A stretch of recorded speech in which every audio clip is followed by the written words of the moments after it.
ICT প্রথম অধ্যায়ের অনুধাবনমূলক প্রশ্নের সাজেশনটি এমনভাবে সাজানো হয়েছে যেখান থেকে 100% কমন পড়ার সম্ভাবনা রয়েছে। সো আজকের ভিডিওতে আমরা আইসিটি প্রথম অধ্যায় থেকে টোটাল 11টি অনুধাবনমূলক প্রশ্ন পড়ব, যেগুলো থেকেই ঘুরে ফিরে লাস্ট কয়েক বছর এসেছে। সো প্রথম প্রশ্ন যদি তোমরা একটু খেয়াল করো, ভার্চুয়াল রিয়েলিটি থেকে দেখো, ভার্চুয়াল রিয়েলিটি থেকে প্রশ্ন কিভাবে আসতে পারে। প্রথমেই দেখো, প্রযুক্তির ব্যবহারে মোটর ড্রাইভিং প্রশিক্ষণ সম্ভব।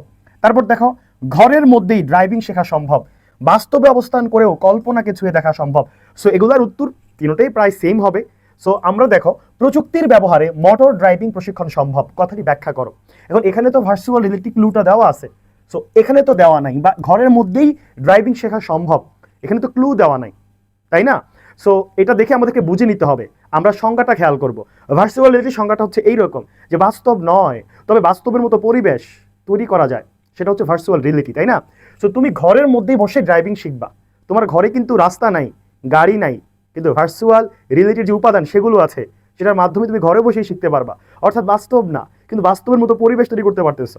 সো এটাই তো ভার্চুয়াল রিয়েলিটি, তাই না? এবার আসো আমরা সুন্দর করে লিখবো। দেখো, সবসময় খেয়াল রাখবা যে অনুধাবনমূলক প্রশ্ন আমাদেরকে দুইটা পার্টে লিখতে হবে। প্রথমে আমরা এক কথায় একটা জ্ঞানমূলক উত্তর দিব, পরে সেটাকে আমরা ব্যাখ্যা করব। যেমন দেখো আমি কিভাবে সাজিয়েছি, ভার্চুয়াল রিয়েলিটির মাধ্যমে ঘরে বসেই মোটর ড্রাইভিং শেখা সম্ভব। সো এখানে আমরা জ্ঞানমূলকভাবে স্বাভাবিক প্রাথমিকভাবে আমরা উত্তরটা দিয়েছি। এইবার যে কিভাবে সম্ভব সেটা আমরা ব্যাখ্যা করতেছি। দেখো, বাস্তবে অবস্থান করেও কল্পনাকে ছুঁয়ে দেখা সম্ভব ভার্চুয়াল রিয়েলিটি প্রযুক্তির মাধ্যমে। ভার্চুয়াল রিয়েলিটি শব্দের অর্থ হচ্ছে কৃত্রিম বাস্তবতা। অর্থগতভাবে শব্দ দুটি যদিও স্ববিরোধী, কিন্তু তথ্য প্রযুক্তির ক্ষেত্রে এটি এমন এক ধরনের পরিবেশ যা বাস্তব না, কিন্তু বাস্তবের মতো চেতনা সৃষ্টি করে এবং মস্তিষ্কে বাস্তব অনুভূতি জাগায়। সো এইভাবেই তুমি ভার্চুয়াল রিয়েলিটির ব্যাপারগুলো ব্যাখ্যা করবা। ওকে, আচ্ছা। তারপর দেখো, বায়োমেট্রিক্স থেকে কিভাবে আসে খেয়াল করো। আচরণের মাধ্যমে ব্যক্তি শনাক্তকরণ পদ্ধতি বুঝিয়ে লিখো। তারপর দেখো, আচরণিক ডেটা ব্যাখ্যা করো। এখন ভাইয়াপুরা আমরা তো জানি যে বায়োমেট্রিক্স প্রধানত দুই প্রকার, বা বায়োমেট্রিক্স দুই ভাগে বিভক্ত। একটা হচ্ছে দেহের গঠনগত বৈশিষ্ট্যের মাধ্যমে শনাক্ত করা যায়, আর একটা হচ্ছে ব্যক্তির আচরণ দিয়ে শনাক্ত করা যায়। এখন তুমি দেখো, দুইটাই কিন্তু আচরণের মাধ্যমে, আচরণিক ডেটা। তার মানে এটা দেখেই আমরা বুঝে গেছি যে বায়োমেট্রিক্স থেকে প্রশ্ন আসছে। বায়োমেট্রিক্সের যে দুইটা প্রকার, তার মধ্যে দ্বিতীয় প্রকার থেকে প্রশ্নটা আসছে। সো আমরা কিভাবে লিখবো দেখো, যে বায়োমেট্রিক্সের দ্বারা আচরণগত বৈশিষ্ট্যের ভিত্তিতে ব্যক্তি শনাক্তন করা সম্ভব। এবার কিভাবে সম্ভব, বা বায়োমেট্রিক্স কিভাবে শনাক্ত করে, এই জিনিসগুলো ব্যাখ্যা করবা। এক্ষেত্রে ভয়েস রিকগনিশন, সিগনেচার ভেরিফিকেশন ও টাইপিং কিস্ট্রোকের ভিত্তিতে ব্যক্তি শনাক্তকরণ করা হয়। এখান থেকে কিন্তু এমসিকিউ আসবে, একটু খেয়াল রাখো। এই যে তিনটা বৈশিষ্ট্য, এই বৈশিষ্ট্যগুলো কোন প্রকারের বৈশিষ্ট্য? এগুলা কিন্তু আচরণের মাধ্যমে বা আচরণিক ডেটা, এগুলার বৈশিষ্ট্য। আবার ওই যে দেহের গঠনগত বৈশিষ্ট্য আছে, যেমন ফিঙ্গারপ্রিন্ট, ফিঙ্গারভেইন, তারপরে হচ্ছে রেটিনা স্ক্যান, তাই না? আর অন্য কয়েকটা আছে না, ফেস রিকগনিশন। সো ওগুলা কিন্তু কি বলতো, ওগুলা হচ্ছে গঠনগত বৈশিষ্ট্য। আর voice recognition, signature verification, typing keystroke, এগুলো হচ্ছে আচরণগত বৈশিষ্ট্য। এখান থেকে কিন্তু এমসিকিউ হয়, খেয়াল রাখতে হবে। প্রতিটি ব্যক্তির আচরণগত এসব বৈশিষ্ট্য অনন্য, মানে ইউনিক, যার কারণে একজনের প্রাপ্ত এসব ডাটা দ্বারা শুধুমাত্র সেই ব্যক্তিকেই পাওয়া যায়। এসব আচরণগত তথ্য একসাথে সংগ্রহ করে পরবর্তীতে সেই ব্যক্তির দেওয়া আচরণগত তথ্য থেকেই শুধুমাত্র সে অ্যাক্সেস গ্রহণ করতে পারে। বুঝছো আশা করি। তারপর দেখো, বায়োমেট্রিক্স থেকে আরও আসে। কিভাবে আসে? প্রযুক্তি ব্যবহারের মাধ্যমে ব্যক্তি শনাক্তকরণ করা যায়। প্রযুক্তি ব্যবহার দিয়েই ব্যক্তিকে শনাক্ত করা যায়। সো বায়োমেট্রিক্সকে বুঝিয়েছে। কণ্ঠস্বর যাচাইকরণের ব্যবহৃত প্রযুক্তিটি কি? এখানে কিন্তু কণ্ঠস্বর যাচাইকরণের প্রকার থেকে বলে নাই, বলছে কণ্ঠস্বর যে যাচাই করা হয় কোন প্রযুক্তি দিয়ে করা হয়, মানে বায়োমেট্রিক্স দিয়ে করা হয়। এই দুইটা প্রশ্ন দিয়ে কিন্তু বায়োমেট্রিক্স কি এটা জানতে চাওয়া হয়েছে। বুঝতে পারছো?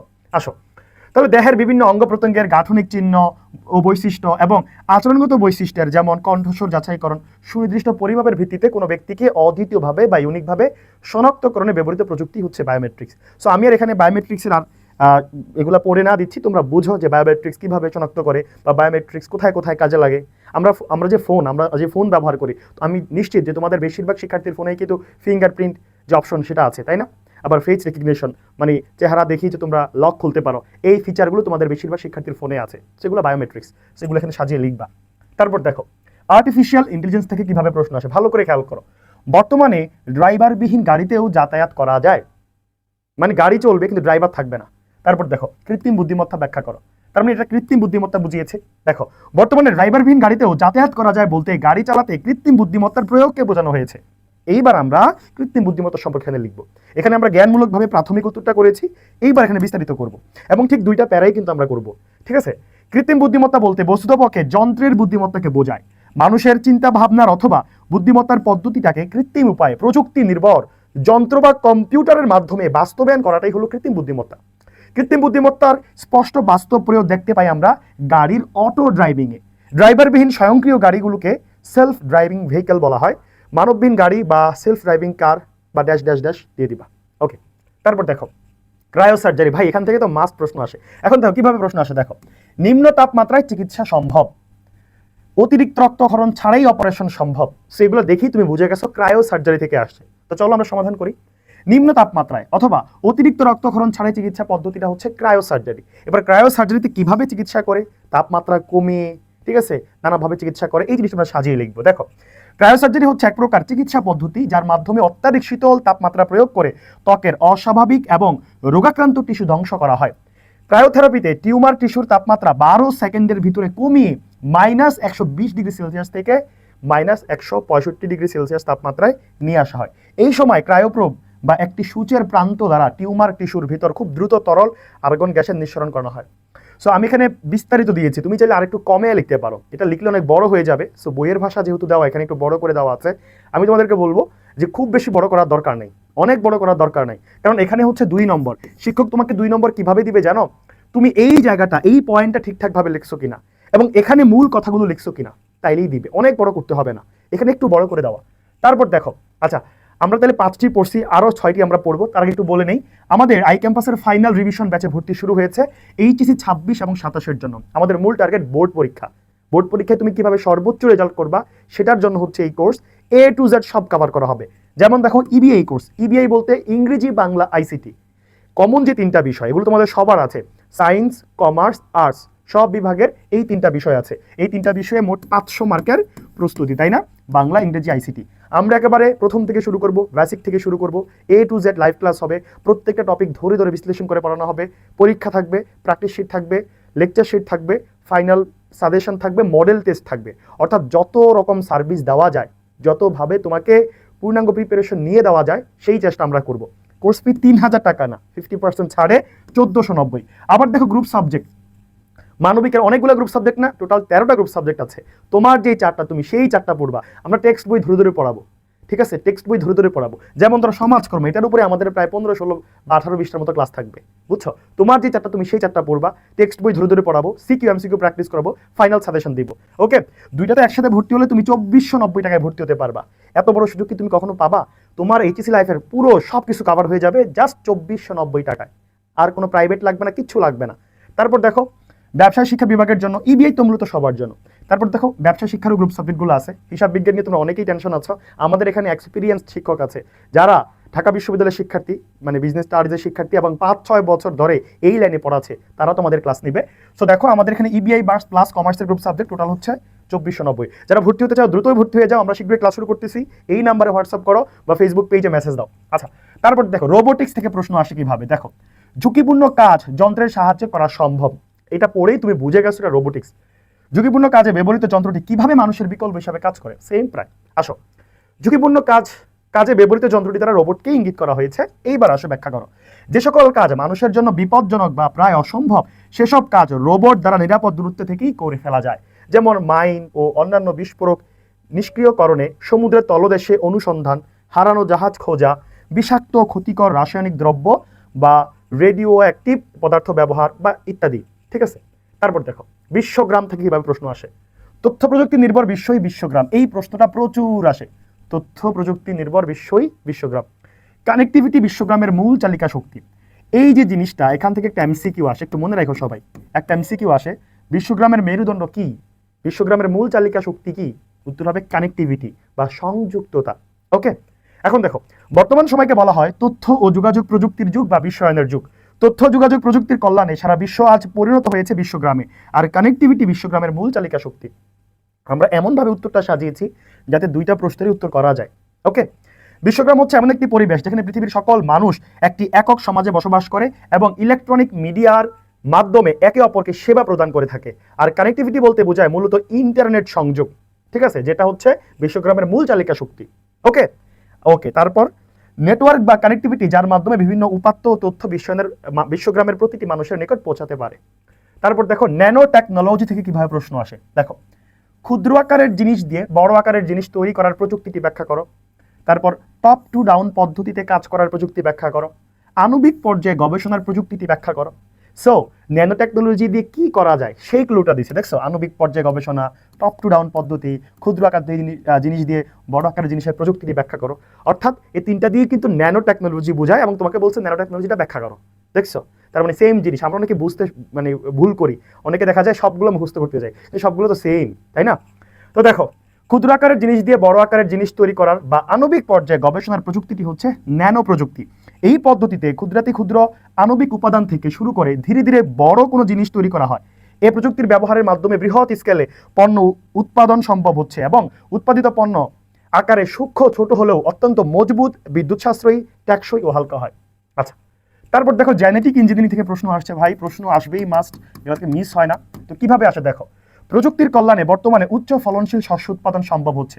তো কিসের মাধ্যমে? জেনেটিক ইঞ্জিনিয়ারিংয়ের মাধ্যমে। আবার দেখো, কোন প্রযুক্তিতে সারা বছর আমের ফলন সম্ভব। সো এখানে আমরা দুইটা সেগমেন্টে লিখবো। দেখো, জেনেটিক ইঞ্জিনিয়ারিং প্রযুক্তির কল্যাণে বর্তমানে উচ্চ ফলনশীল শস্য উৎপাদন সম্ভব হচ্ছে। কিভাবে হচ্ছে, জেনেটিক ইঞ্জিনিয়ারিং কিভাবে কাজ করে এখানে ব্যাখ্যা করা আছে।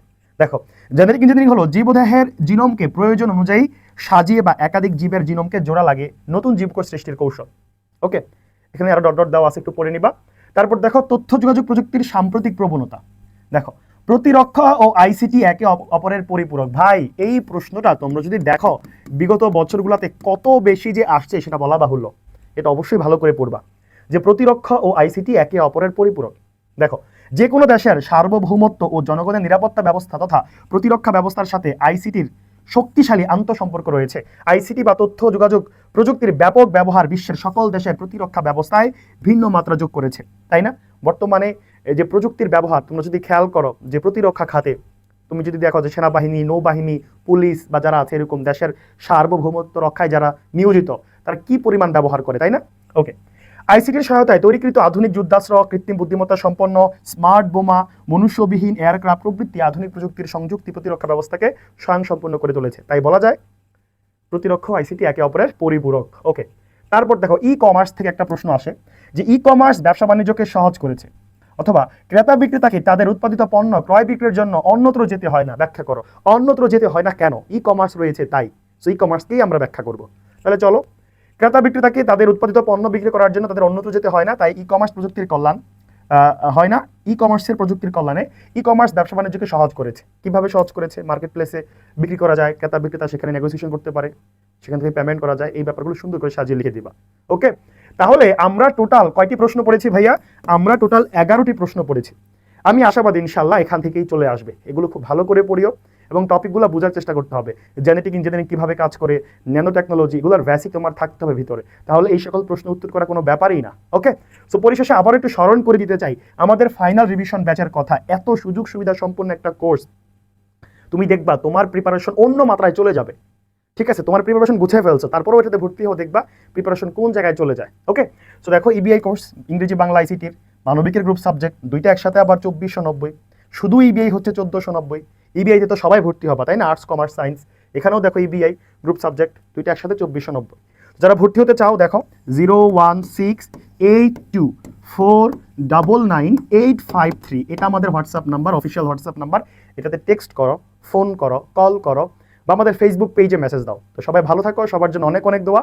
আর তোমরা এভাবে দ্বিতীয়, তৃতীয়, চতুর্থ, পঞ্চম এবং ষষ্ঠ এই সবগুলো অধ্যায়ের অনুধাবনমূলক প্রশ্ন চাও কিনা অবশ্যই কমেন্টে জানাবে। সবাই ভালো থাকো, সবার জন্য অনেক দোয়া, অনেক ভালোবাসা। আল্লাহ হাফেজ, আসসালামু আলাইকুম।